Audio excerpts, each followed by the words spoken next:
Hey everyone, welcome to another session of CeerazzleDazzle Physics. In today's session, guys, we're going to be talking about elastic potential energy and looking at the formula E is equal to a half KE squared. So put down today's title, it's going to be elastic potential energy. And before we get going, guys, make sure you hit the like and subscribe button to keep my channel going and keep my content as free as possible. Okay, let's get straight into it. Okay, so over here, guys, we've got a clamp stand, and as you can see, I've got a spring. So this is my spring over here.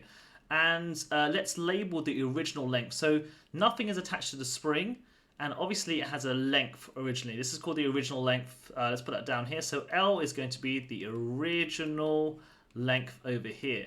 Right, now in my second diagram, as you can see, we've added a mass to the end of the spring here.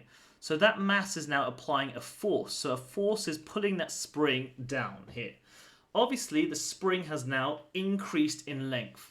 Let's just label this length over here, this final length, F over here. Lowercase f stands for the final length. So this means the final length. Okay, so the question is, what is the extension of the spring? How could I calculate the extension of the spring? How much did this spring extend by?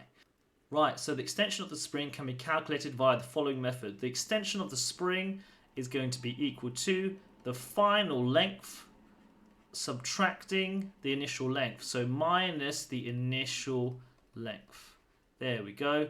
So in the formula, that's going to be F minus L. Yes, this length over here, subtracting the original length L, that will tell me the extension. So that will tell me the extension. Let's put that as lowercase e over here. So that's going to be the extension over here.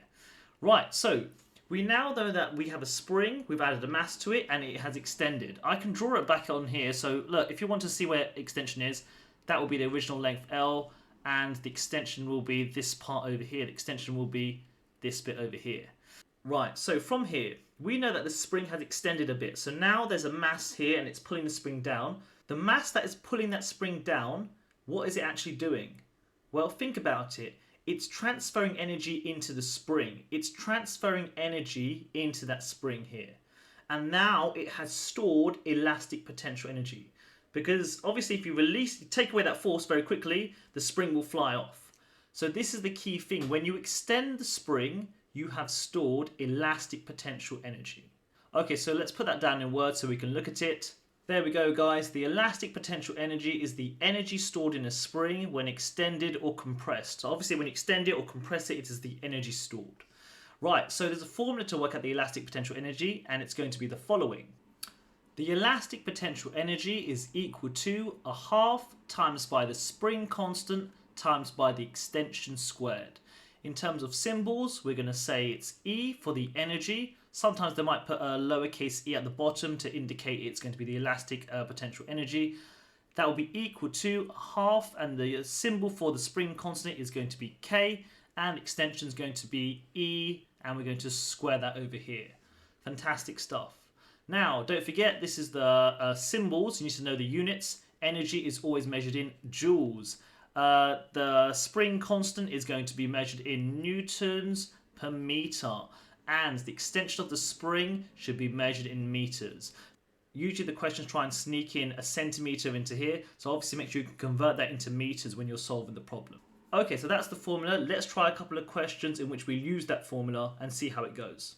Okay, so a spring has a spring constant K of 3 newtons per meter. It is stretched until it is extended by 50 centimeters. Calculate the elastic potential energy stored by the spring, assuming it is not stretched beyond the limit of proportionality. Right, so we've got the formula over here. Let's plug it in. So E is equal to a half. What is going to be the value of K? We've got K at the top. It's going to be times by 3. And it's in the correct units, Newton per meter, times by the extension. Now, the extension, 50 centimeters, guys. What's the trick? You must convert that into meters. So that's going to be the same as 0.5 meters. So that's times by 0.5 squared over here. And what is the answer?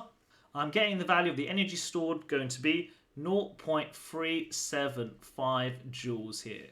Excellent stuff. So give yourself a tick if you got that right. And my exam tip is the following. Make sure that you square that extension. Some kids actually forget to square it. And obviously that changes your answer here. Okay, so that was an easy question. That's a quickly plug in and play kind of a question. What about something a bit harder? Okay, so a force does 1 joule of work extending a spring with a spring constant of 50 Newton meters. If the original length of the spring was 20 centimeters, how long is it now?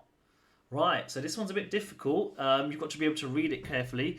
The original length of 20 centimeters, you're trying to find out how much it has been extended by.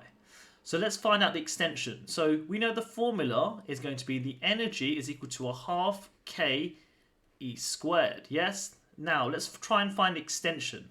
Because if we know the extension and we know the original length, you can find the final length. So let's just try and find the extension here. So putting this down, so E is equal to a half K E squared. What is the energy? Well, the energy is here. Right, don't forget work is the same as the energy transferred. So that's the reason why. So work is the same as the energy transferred over here. So we've got 1 joule over here is equal to a half times by the value of K, 50, times by E squared. So where's going to be E squared? We're trying to find that out right now. Rearranging this, guys, we make it E the subject of the formula. It's going to be 1 divided by half times by 50 at the bottom.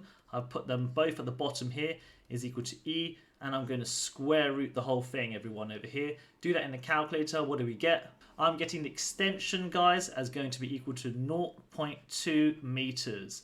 Make sure you do it in the calculator. You've got the same as me. 0.2 meters here. Right, now we know the extension of the spring. It's going to be 0.2 meters. What is the final length? Because that's what it's asking for. What is the final length? Well, you know it was 20 centimeters at the start.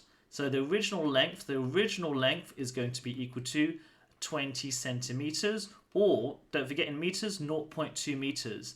And you know the extension of this was going to be equal to 0.2 meters. So what will be the final length? Well, obviously, the final length will be the addition of the original length plus the extension. So 0.2 meters plus 0.2 meters, I'm going to get 0.4 meters is the final length over here. This is the final length over here.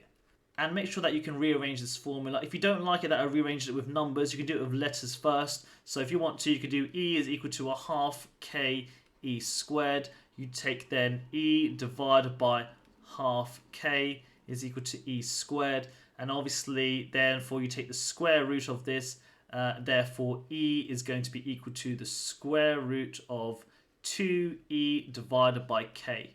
So some of you might prefer that one, obviously, to be able to rearrange it. But that is mathematically equal to this one over here. They're both the same thing. Because 1 divided by half is the same as 2 times by E divided by K. And that's it for another session of CeerazzleDazzle Physics. Make sure you hit the like and subscribe button to keep my channel going. And good luck in your studies. Ciao, ciao, and goodbye.